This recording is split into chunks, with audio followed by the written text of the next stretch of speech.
Olá, pessoal. Vamos dar continuidade, então, à nossa aula sobre teoria de Lewis. Nós vamos falar agora, então, a respeito da força dos ácidos de Lewis. Para a gente poder definir a força de um ácido e uma base de Lewis, a gente tem que saber o que é um ácido e o que é uma base de Lewis. Então, uma base de Lewis, né, é um átomo que é doador de pares de elétrons. E um ácido é um receptor de pares de elétrons. Então, a base doa elétrons e o ácido recebe elétrons. Então, a gente tem que conhecer a capacidade eletrônica, né, de cada átomo de doar elétrons e de receber elétrons. Então, a gente tem que conhecer a eletronegatividade dos elementos e a densidade eletrônica, né, de cada uma das espécies. Então, quando a gente tem uma molécula, né, qual das nossos átomos dentro dessa molécula, né, tem uma densidade de carga eletrônica, né, mais positiva, então que possa receber pares de elétrons, né? Então, quem tiver a densidade eletrônica mais positiva vai ser a posição mais ácida da nossa molécula, tá? Então, quando a gente está falando, por exemplo, de uma espécie halogenada, né? Trifluoreto, tricloreto, tribrometo, né? Então, aqui no lugar do X, a gente substitui, né, o X, que é um halogênio, por um dos halogênios, flúor, cloro, bromo, né? Então, a gente tem que ver qual deles, né, é mais eletronegativo, qual deles atrai para si, né, a nuvem eletrônica e desprotege mais, né, o átomo, então, que está com um orbital vazio que vai poder receber pares de elétrons. Então, vamos dar uma olhadinha. Olha só. Então, em termos de eletronegatividade, o flúor, né, é mais eletronegativo, né?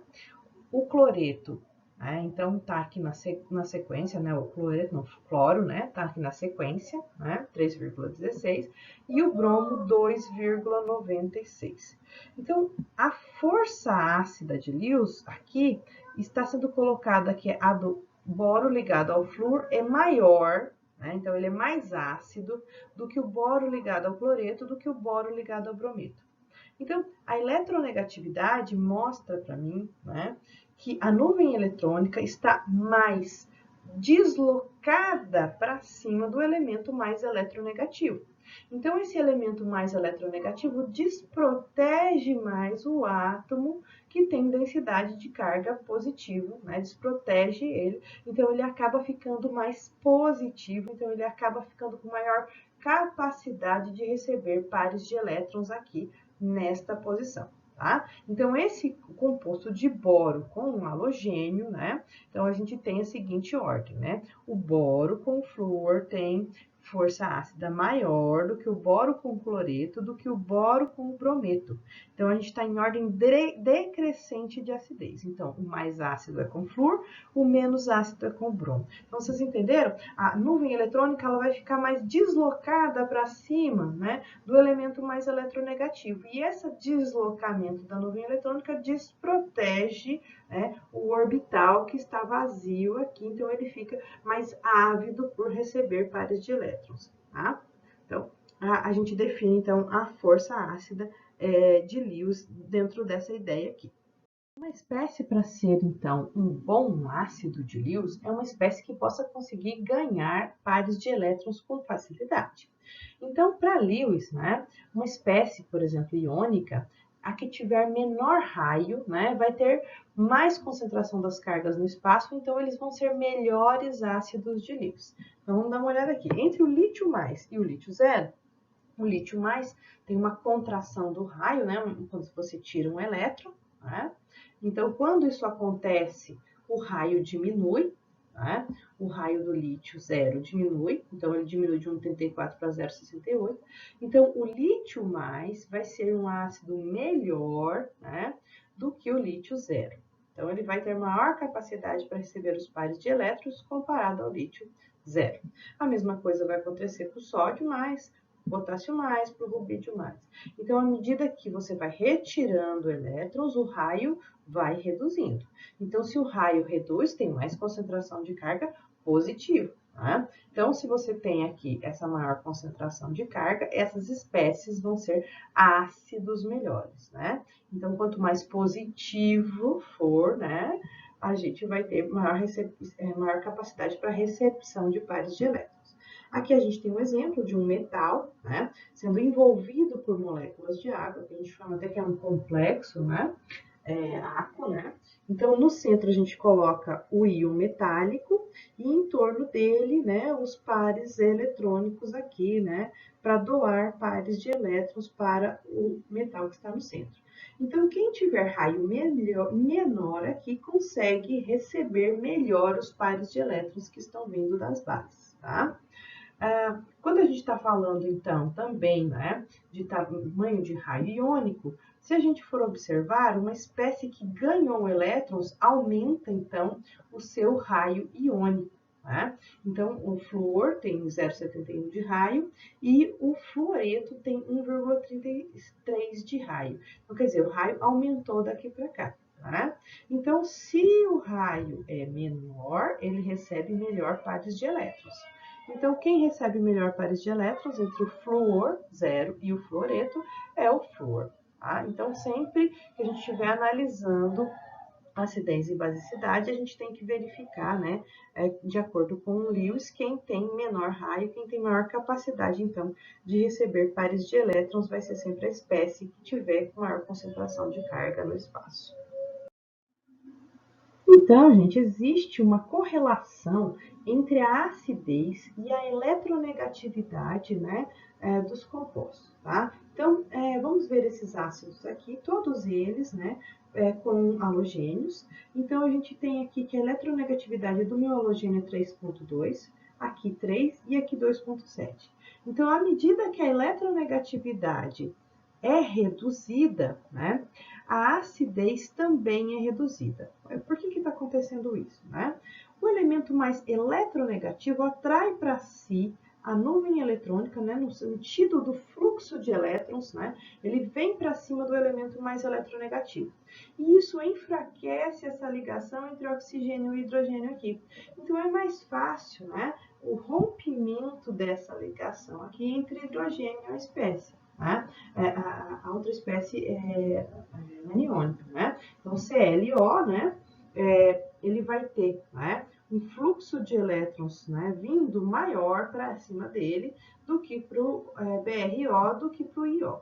Tá? Então, qual é a espécie mais ácida aqui? Né? A minha espécie mais ácida é o ácido hipocloroso, por conta do cloro, então, ser um elemento mais eletronegativo, de deslocar para cima de si, né, o fluxo de elétrons e enfraquecer, então, essa ligação entre oxigênio e hidrogênio, permitindo, então, que haja, né, a desprotonação, né, dessas espécies aqui. Tá? Então, se o elemento tem um raio muito grande, a eletronegatividade dele aqui também, olha, ela é menor, né? Então, o fluxo de elétrons aqui, né, não vem, né, com tanta força para cá. Então, a gente não consegue quebrar essa ligação aqui com a mesma facilidade que a gente quebraria essa ligação aqui do ácido hipoclorô. Tá? Então, por conta da eletronegatividade, o fluxo de elétrons caminha para cima do elemento mais eletronegativo, que enfraquece essa ligação entre oxigênio e hidrogênio aqui, com maior, né, eficiência, né, para os elementos mais eletronegativos. Quando a gente começa a imaginar, então, a ideia de eletronegatividade, a gente começa a imaginar que existe um efeito de polarização da ligação OH. Então, vou colocar aqui nessas espécies aqui, ó, a ligação OH, tá? OH e OH. Então, vejam que a nuvem eletrônica do hidrogênio, ela quase que se encosta com a nuvem eletrônica desse elemento que eu vou chamar de cloro aqui, tá? Então, em verde eu vou chamar de cloro. Então, a nuvem eletrônica, ela quase que emenda, né? Então, existe uma atração desse elemento cloro, né? Pelo fluxo de elétrons que está vindo do hidrogênio. Então, é mais difícil romper essa ligação entre oxigênio e hidrogênio aqui, do que nesse caso entre o oxigênio e o hidrogênio. Então, por isso, a minha força do ácido, ela vai acabar aumentando nesse sentido aqui, né? Porque uma vez que há essa polarização, né, da ligação, então fica mais fácil romper a ligação oxigênio e hidrogênio, então eu aumento a acidez. Quanto mais fácil é sair o hidrogênio, mais ácida é essa espécie. Então essa espécie aqui, né, o ácido perclórico, vou chamar ele assim, né, esse ácido perclórico aqui, ó, com 4 oxigênios e um cloreto, aqui o verdinho, vou chamar de cloro, tá? Então, aqui, eu até desenhei um pouco torto aqui, né? Vou até apagar esse Cl que eu desenhei aqui, ó, porque o Cl é o verdinho que tá aqui embaixo escondido, né? Tá praticamente escondido ali. Então, essa ligação aqui fica mais fácil de ser rompida, né? Entre oxigênio e hidrogênio, à medida que você vai aumentando o número, né, de oxigênios dentro do átomo. Então, o cloro que está puxando para si, né, esse fluxo de elétrons, já não consegue fazer isso com tanta eficiência mais quando você tem mais oxigênios, né, envolvidos aqui dentro da molécula. Então, a acidez aumenta com o número de oxigênios aqui para os nossos oxiácidos. Então, essa espécie é menos ácida, tá? E essa espécie é mais ácida. Opa, coloquei o sinal errado aqui, né? Deixa eu apagar esse sinal de mais aqui, porque ele é um sinalzinho de menos. Então, essa espécie aqui é mais ácida, é menos ácida, e essa espécie aqui é mais ácida. Essa espécie não perde com tanta eficiência o hidrogênio, e essa perde com maior eficiência o hidrogênio. Então, vamos dar uma olhada aqui nessas ideias aqui, então, de eletronegatividade, né, para compostos binários. Para composto binário, ou seja, eu tenho um elemento e o hidrogênio nesse caso aqui. À medida que vai aumentando a eletronegatividade, a ligação vai ficando cada vez mais polarizada, né? Então, a gente aumenta a força do ácido, então, da esquerda para a direita dentro do período. Mas o mesmo não acontece dentro do grupo. No grupo, a acidez aumenta de cima para baixo, né? Que é o sentido contrário da eletronegatividade. E aí, por que isso está acontecendo? O que está acontecendo é que o tamanho, né, do elemento está aumentando à medida que a gente desce no período. Né? Então, à medida que a gente desce aqui, do período não, desce no grupo, né? À medida que a gente desce no grupo, aumenta o tamanho, né, do íon. Então, aumenta então, a polarização, então essa ligação aqui passa a ser menos eficiente, então o hidrogênio sai com mais facilidade da presença de um ácido, de um átomo de cloro, do que da presença de um átomo de hidrogênio. A gente vê aqui, então, que não existe polarização dessa ligação entre o carbono e o hidrogênio, porque ele é uma molécula polar, então ele não tem característica nem ácida e nem básica. Para o silício é a mesma coisa, então essas duas moléculas são apolares, então elas não são nem ácidas nem básicas, né?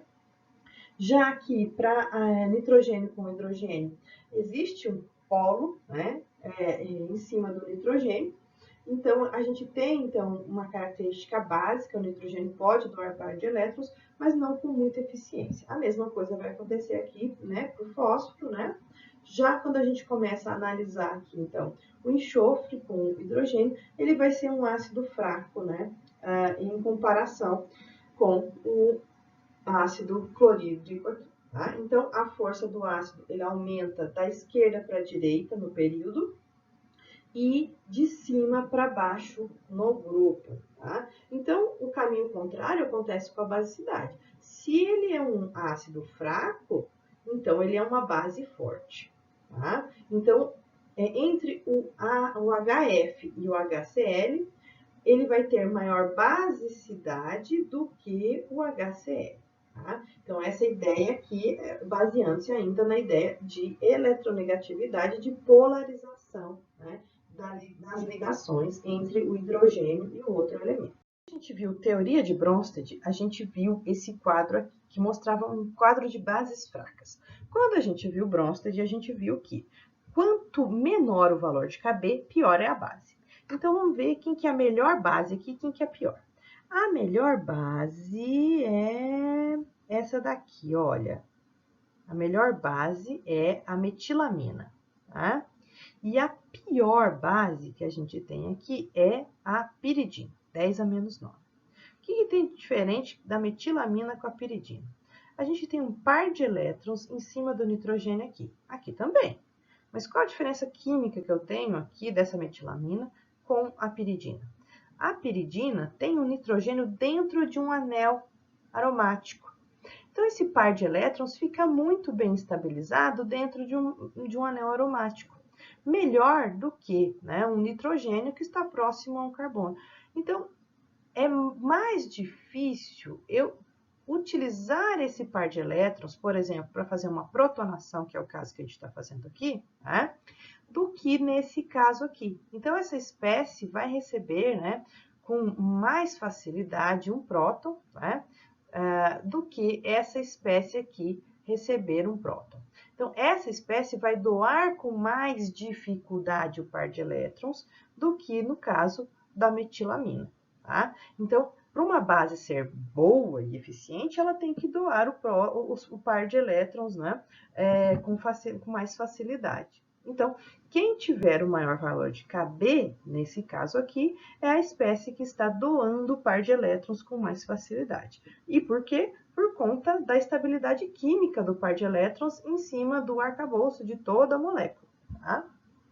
Bom, pessoal, então a gente está chegando mais no final de uma aula, né? Então agora a gente já viu a teoria de Lewis e já viu as forças, né, envolvidas, né, com a doação dos pares de elétrons ou recebimento de pares de elétrons. Então agora vocês vão ficar com esses exercícios aqui, né, no finalzinho da aula, para resolver. E eu gostaria que vocês me dissessem, né, colocassem, né, as bases que eu estou colocando aqui em ordem crescente de acidez. Olha, presta atenção, são bases, mas eu quero que vocês me digam qual delas é a mais ácida, tá? Tanto na letra A quanto na letra B. O número 2 aqui, né? Eu quero que vocês me digam qual espécie a seguir é a base de Lewis mais fraca. E eu quero que vocês justifiquem, explicando, então, a estrutura química, né? Pensando em eletronegatividade, pensando em formato de molécula, né? Qual delas vai ser a base de Lewis mais fraca? Se vai ser a amônia, aqui, ou se vai ser a piridina. A gente acabou de dar uma olhada nisso. Então, tentem fazer, né? E eu aguardo vocês na próxima aula com a resolução dos exercícios, ok? Então, espero vocês.